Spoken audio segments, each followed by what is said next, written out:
What's up, guys? Miguel here from Torrance Tech, and you guessed it, today we are reviewing another DaranEner product, which I am excited to. So in the past, we have reviewed, DaranEner has sent a couple products over. We have reviewed these two products. This was the 100 watt one, 100 watt to 200 watt one. This is the 350 watt one to 700 watt power surge. This one was a little crazy. I mean, they're both crazy. And DaranEner asked me if I'd like to review their next lineup, and I've said, without even thinking about it, I was like, sure. They sent over this guy. I have to get a completely different lens to even get this in the picture. So this is the 1000 watt power bank that handles up to 2000 watt surge. We're going to switch to the top down view. We're going to unbox it, see what comes in the box. I really don't know what to hook up to this. I'm not even joking. I'm sitting here wondering how I'm going to even test this for you guys.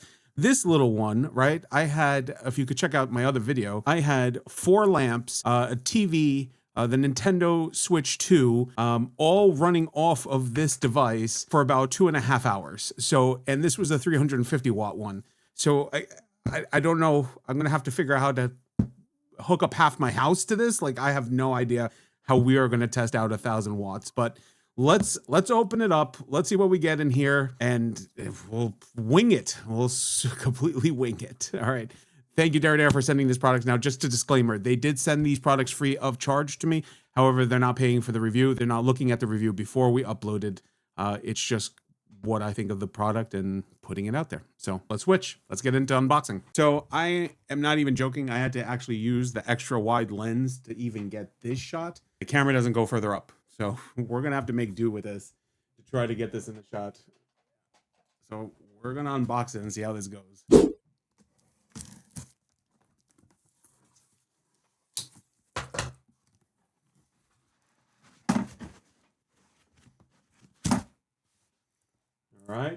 All right, so let's see what we got in the box here.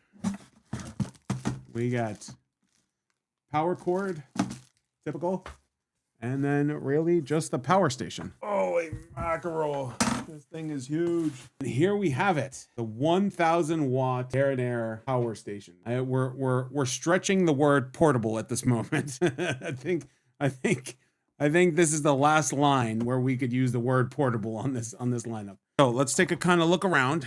All right, we got this nice. Now on the previous iterations, we had actually fans in here, but I can't really tell if there is a fan. I'm going to assume there is. Oh, we got the light on. Let's turn off the light. All right, we got the charging plug here in the back. Yeah, okay. So there's definitely 2 fans. We can see the 2 fans here.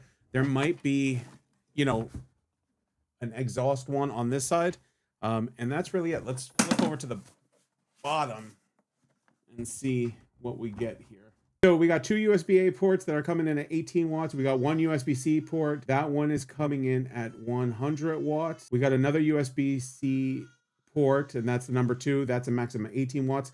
And then I believe this is either the XT60 port.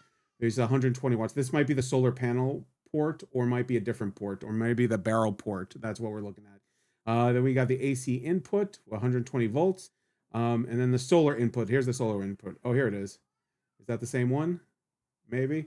That's maximum 300 watts. So maybe it has 2 different ones. So let's flip this on the side and see what we're actually talking about here. Let's get into a little bit of statistics. So this is 576 watt hours life PO4 battery. It's rated at 3,500 plus cycles. You have 1000 watts of continuous power with 2000 watts of power surge, which is completely awesome for devices that, you know, take up a lot of start time load. It is listed for pure shine wave AC. It's coming in at 14.8 pounds. So for its size, 14.8 pounds is actually probably considered light for this power class. And it does have a compact footprint. All right, let's talk about the power and output. We have 4 AC outlets, front facing, double spaced, very nice. Can handle laptops, cameras, networking gear, CPAP machines, small appliances. Obviously, we just talked about the surge rating because it matters for startup loads. It's really not designed for whole home or large appliances at this point. Now, the ports and connectivity, we have a 100 watts USB-C port. We got the second USB-C plus dual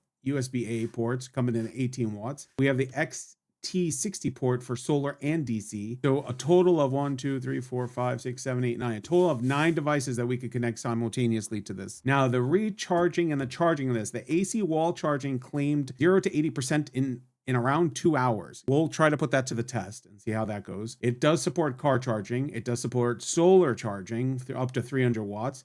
And it does have something built in called an MPPT, which I heard it's important for solar efficiency. In this model, the solar panels are not included. And of course, here at the front, you have the LCD panel that shows battery life, watt draw, built-in light at the back with multiple modes.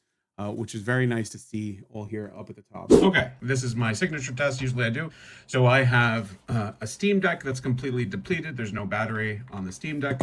I have an iPhone 16 Pro Max that is at 1%.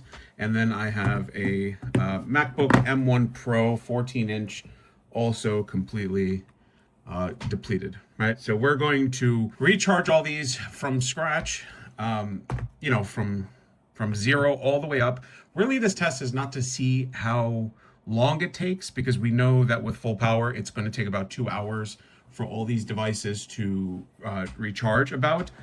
It's really going to see how much power is left in the power bank. I think that's where the majority of my curiosity is going to come from. We got Voltron there in the background protecting everybody from electricity. God knows he needs it. All right, so I'm back for a second. Last time we did this test, we did have a little issue with the whole wire situation, right? Now, I have this plugged in directly to the power bank, and on here, it's supposed to get 100 watts. However, we've been getting 16.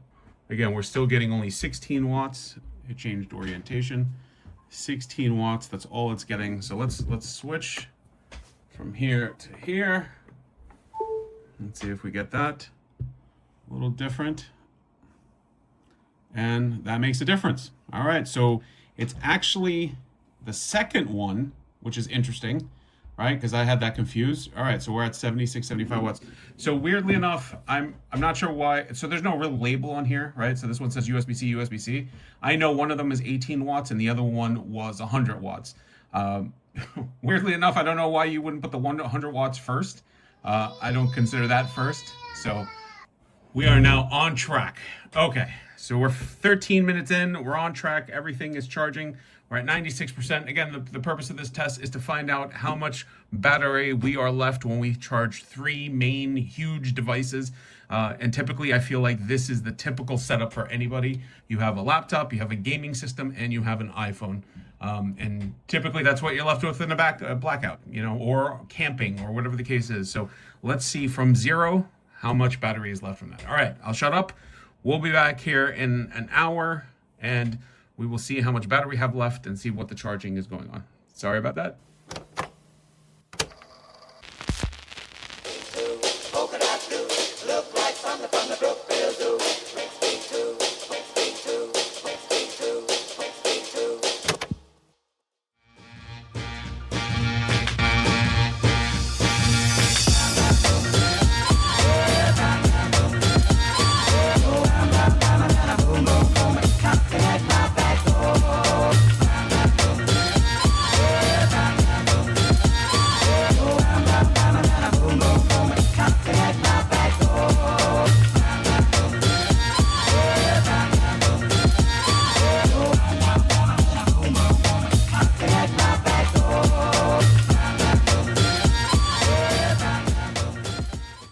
Guys, we are back. We are at 1 hour and 32 minutes. Let's see what we're at here.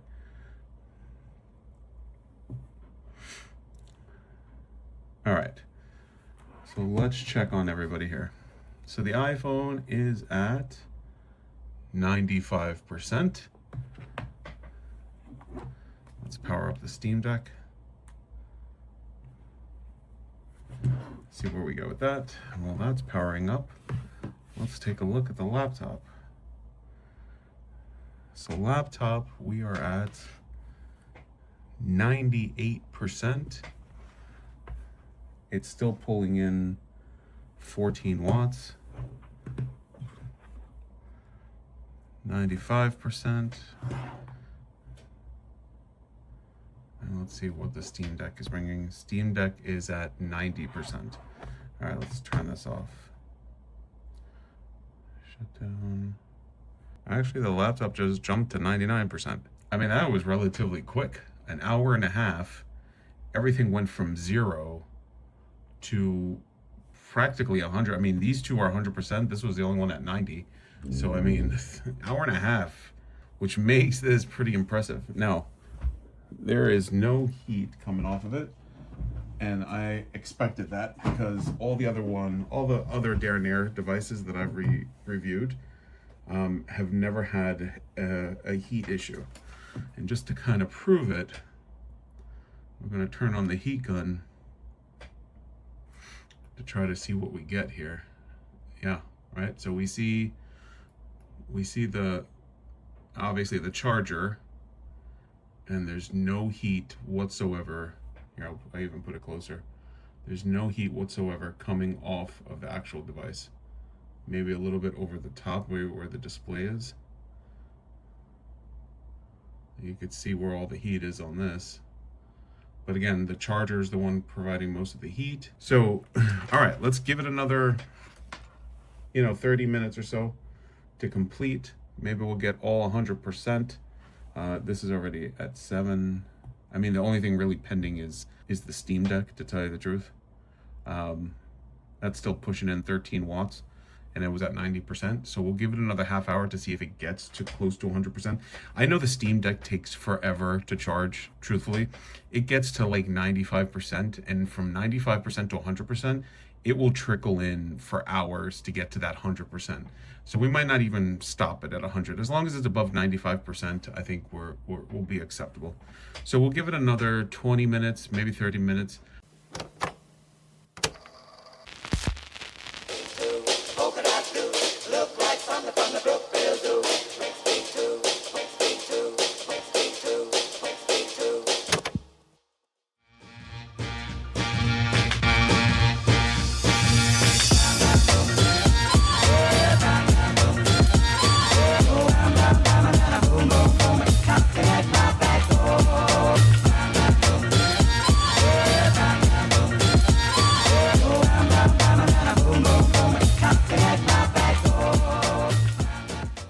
Guys, here we are, 2 hours and 40 minutes in. We're completely, that is at a 100%. We'll unplug that.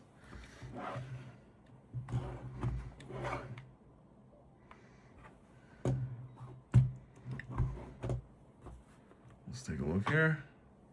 100%. We can unplug that.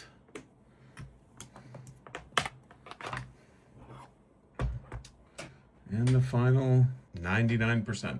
Awesome. Let's stop this. Okay, so we're going to do kind of a real world scenario and why I would use, the 1000 watts. I know you could take it out for camping. We lose power here all the time. And of course, when we lose power, the main things that we're kind of worried about is the deep freezer and the refrigerator upstairs. So in our scenarios, right, that when we lose power for extended time, we worry about everything about losing all the food in the deep freezer, because as you could see, we probably have a couple $1,000 now worth of food. So in this test, I'm going to hook up the deep freezer to the power bank, and we're going to see how long this thing lasts to get an idea of when we lose power again, we could just hook this thing up and not have to worry about it. Now, we are at 100 watts, so 100%. So let's unplug it. This is the plug over here for it. Okay. Gotta pull this back a little bit.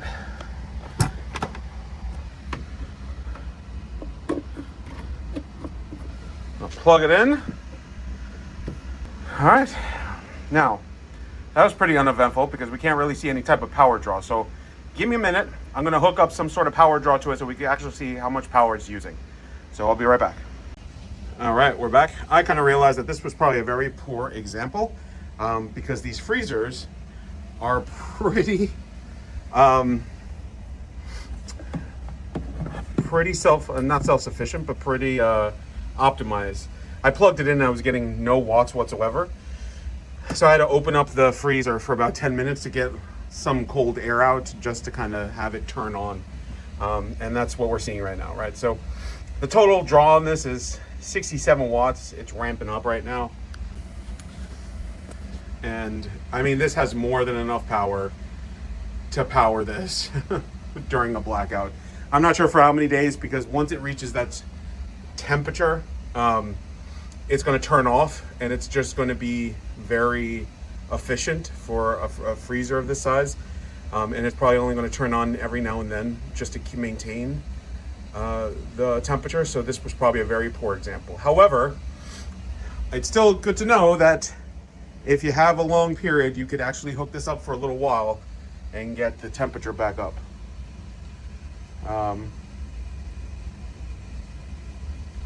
We have 60 hertz at 110 volts, and that is pulling 63 watts. And again, this is rated for 1,000 watts. All right, so we're gonna move on to the next example.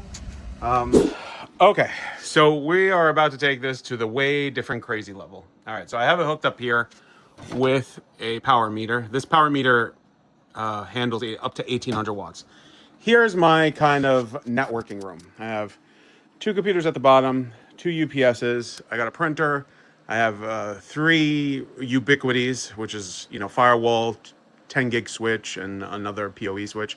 I have my Plex server, a monitor, and then up at the top I have 3 Synologies, 1, 2, 3, and then my camera. This whole rack right here is plugged into, you see the power strip over here at the back?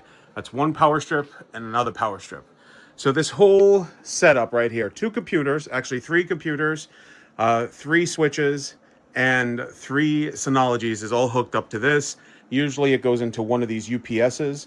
However, today I'm gonna unplug everything. I'm gonna actually power down everything, and I'm gonna plug it directly into this to see if it could power my whole rack. So let me start unplugging everything. Let me turn everything off. Now, remind you, there's also, you know, access points that are being powered by the PoE switches. I'm going to guess it's not going to be over 1,000 watts. I'm hoping it's not over 1,000 watts, but we're going to see if this device can power 2 computers, 3 switches, or 3 piece of networking equipment, 3 computers, and 3 Synologies. And I'll come back before we plug it in. Okay, and we're all set up. Everything's powered off, okay? Everything's off, as you can see. Nothing is turned on at the moment. So I have this top rack over here, that strip plugged into this strip. So this way we could plug it directly into this. So all I have to do is really switch this on. Hopefully I don't get electrocuted. And let's see what it does. All right, here we go. All right. So everything's turning on. We're pulling... Right off the bat, we're putting 200. All right. 200. We got the ubiquity stuff that is turning on. Don't have any computers yet. I know I see the Synologies up at the top are turning on. They're all blinking. All right, so let's turn on the computers.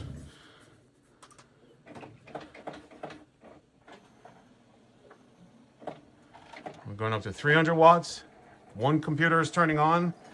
Let's get this computer turned on. 400 watts.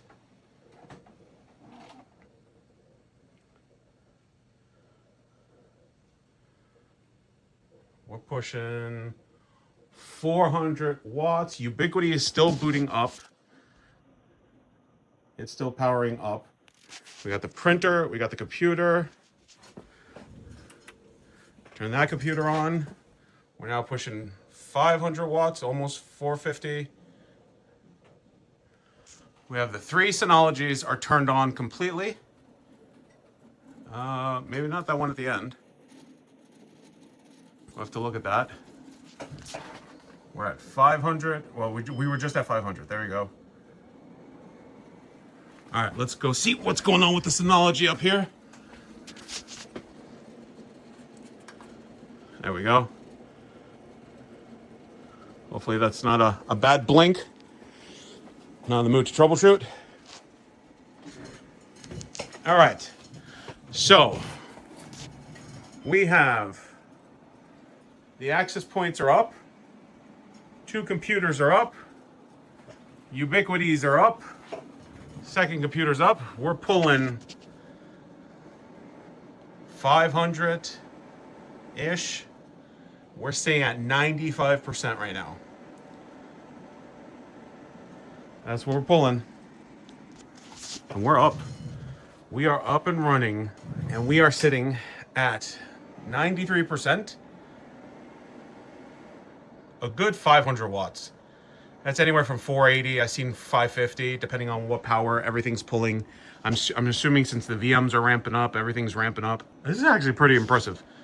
I mean, I'm powering 3 computers, 3 ubiquities, and 3 Synologies, and a printer, and an ISP off of this. Now, it's going at 91%. I don't hear any fans at all. Actually, I do feel a little wind coming out of here. So I think the fans are a little bit on. Yep, I do feel the wind over here at the side. So there is the fan is blowing on here. So listen, I get it. This is like an extreme, nobody would ever do this type of scenario. But it's really to kind of, you know, to put on display the power of this unit. The fact that it's powering my whole networking rack, you know, everything that I have going in my house.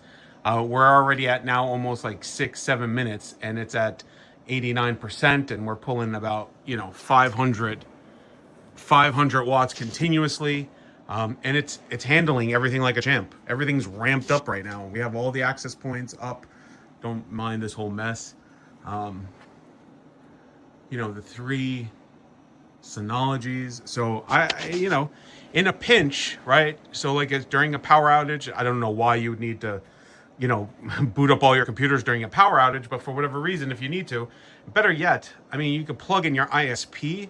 Like even if I plugged in my ISP and my Ubiquiti stuff just to get internet and Wi-Fi in the house and turn everything else off, I mean, that's a win in itself, because you could power this probably for a pretty long time if I was just going to do that and just the ISP, to tell you the truth.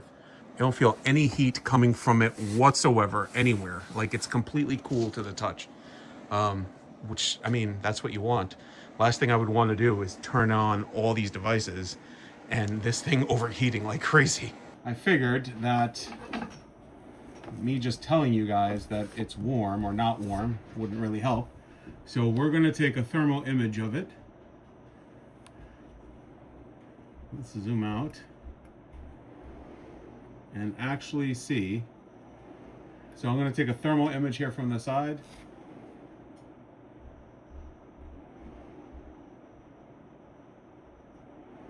So you guys actually could see where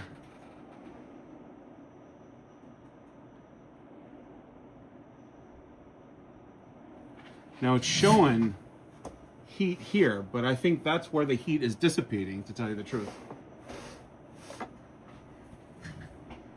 And just for shits and giggles, I took a picture of my Ubiquiti switches just to kind of get an idea how hot everything is running. All right, so I think we're good. We're going to shut this off. We're going to plug back everything normally. We got a good idea at 400, 500 watts how much this could actually handle. We're going to proceed on to the next and final test. Okay, so last test. I couldn't help myself. So we're pulling 400 watts. It's connected. I connected my 2 monitors, my computer in the back, this big screen TV, and the NVIDIA Shield, and a lot of other peripherals like that mini computer. Majority of the stuff that is on my desk right now is connected to a power strip in the back, and I connected it to the battery. It started off with me wanting to drain the battery as fast as possible because I wanted to do a recharge test. So I figured I'd just plug it into my setup and see how much power I would get out of it. And sure as enough, it's literally powering this computer. And this computer is running a 5080 on it with a Ryzen 9 9950X3D. Obviously, I'm not gaming on it, but these are two 27-inch curved monitors that it's running. Everything here is being powered by this battery at this point, and drawing about 400 watts. It spiked up to about 600 while booting up, while everything was powering on. I didn't catch that, which seems pretty normal, you know? All right, so I decided to go a little crazy. I'm going to stress test my computer while this is plugged in. And we're gonna see what kind of power we get for this. All right, we actually switched the benchmark. We're actually doing 3D Mark now, and we're doing the Steel Nomad graphics test. So right now we're at. Oh, there it goes. Wow, that was a big jump because we could tell that it's really pulling the system right now. All right. You could also hear that the fans on the device turned on. So we're pulling 800 watts on this thing. Now, remind you, I still have the TV going, right? The 2 monitors, the computer, a benchmark going, and this whole kind of platform is still. A second PC is being powered also. So we're pulling. It's switching. Oh, I got a good score. I got a score. It turned itself off. We're doing the classic Time Spy benchmark. We're kicking that off. See what this jumps up to. Let's see. Let's see when it kicks off. It's at 500. Oh, and there it goes. 700. And we got Time Spy going. Sorry for the glare. There we go. 800.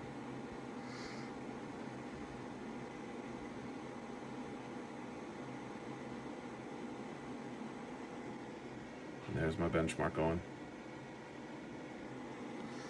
I mean, as you could see, basically, I mean, I'm abusing the crap out of this battery. I mean, nobody would, in their right mind, would, set up their computer, run a benchmark score, this whole, while doing a movie up here, while trying to power everything from a battery.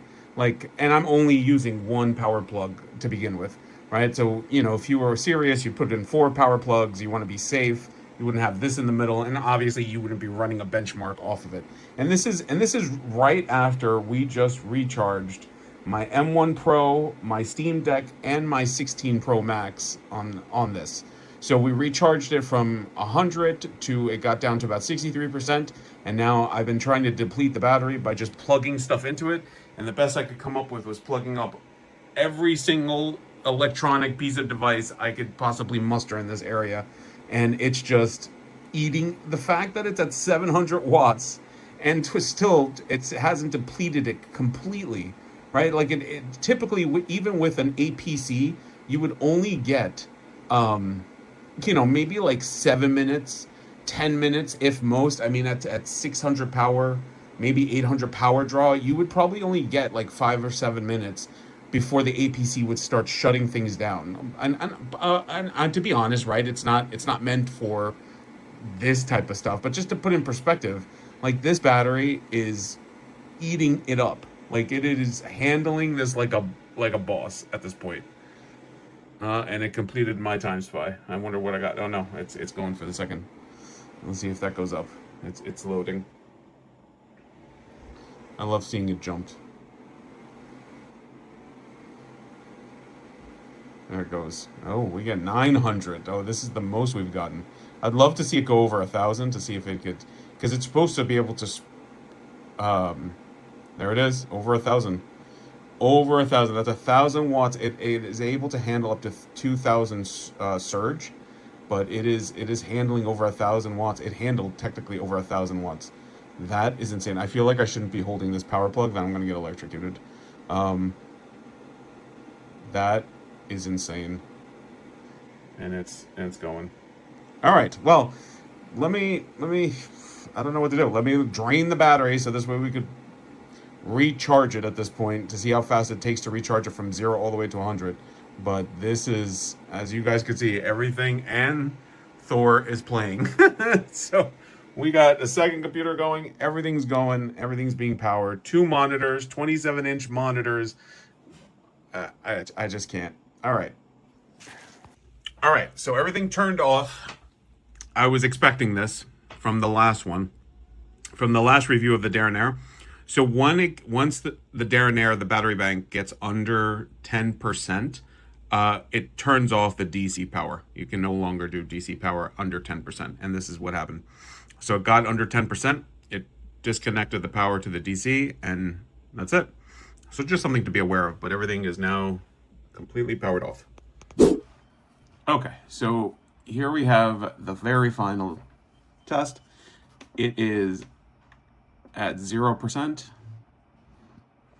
We are gonna recharge this and basically just get a real world timing on how long it's gonna take to charge. Now, I'm a little worried about this test because I feel like it's gonna take a long time, but and even speeding it up is going to not help us, but we're gonna give it a try. All right, so let's start and see what we got here.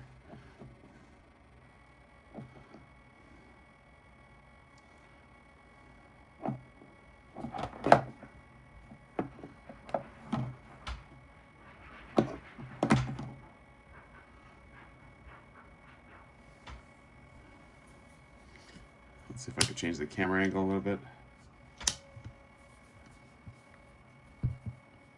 Give me a second. All right, that's a little better. Okay. So immediately the fans come on. I think you guys could maybe hear that. Pushing 260 watts. That's pretty substantial. And the fans come on almost right away. So let's see if we can take a thermal picture on it. Just so we could get an idea. Obviously, it's going to be cool right now. Let's see if I can show you guys.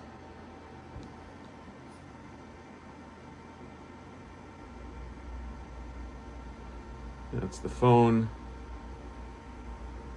Yeah, so we don't really have too much heat on it. Although it is kind of showing, looks like some heat right there already. All right.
Well, just had a spike.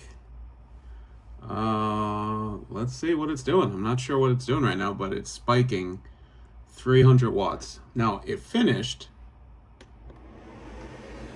I'm going to take a thermal reading on it.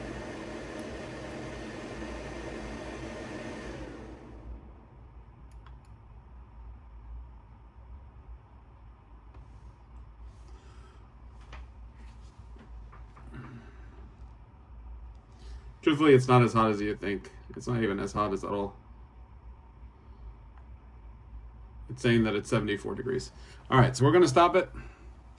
We came in at 2 minutes and 35 seconds. I'm sorry, 2 hours and 35 minutes.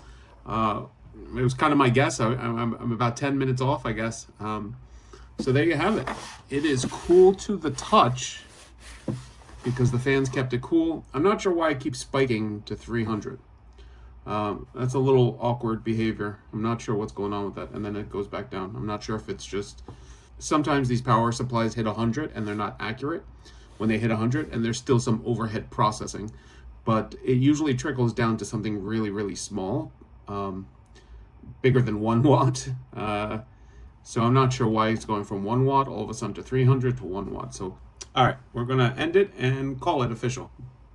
God, you can hardly see me over this thing. Okay, so let's get into the final thoughts about what I think about this. So this isn't a power bank. It is a true power station. I think calling it a power bank doesn't really make sense. This is where you move from charging personal devices to actually running equipment. Laptops, networking equipment, desktops, TVs. This thing lives in that middle space. Now, while recharging it alone, I was pulling right around about 280 watts, and it went from 0 to full in about 2 hours and 35 minutes. That's pretty damn fast for a battery this size. And really the important part about that is that it stayed cool the entire time. No heat buildup, no sketchy behavior, nothing that made me feel uncomfortable leaving it plugged in. Now, one thing that is worth pointing out is a feature. This supports AC plus solar at the same time. I didn't have a chance to test the solar, but if you are able to add solar while it's charging, you could actually increase the total wattage coming into it. In a best case scenario, you're potentially cutting the charge time down even further. Now, how much really depends on the solar panels and the sun, but the capability is there. And that's important to note if you really were looking for a fast charge. Now, I pushed this thing pretty hard. I powered my entire networking rack, my office. I even stress tested my desktop just to see where it would tap out.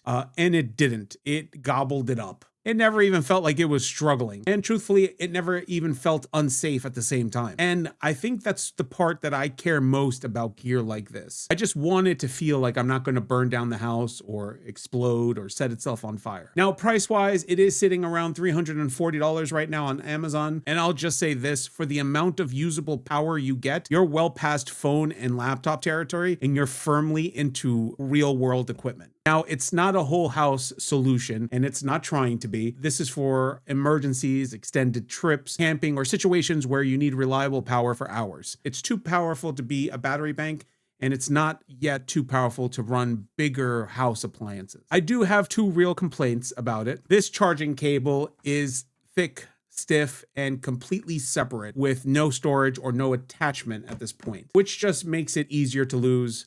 I'm most likely going to lose it. And the second biggest complaint is the USB ports. The USB ports should clearly show the wattage in front. One of them does 100 watts while the others don't, and that should be obvious without guessing. Now, you do it here for the solar panel one. It does specifically state how many watts it does. It would be nice if you included that type of information under each one of these ports. For example, 18 watts, 100 watts, yeah, and so on and so on. Outside of that, I honestly ran out of devices before I ran into limitations. This thing is definitely a powerhouse, and I definitely approve it. Thank you, DaranEner, for sending this over. Links are in the description if you want to check it out. If you have any specific questions, leave them down in the comments. I'll try to answer them.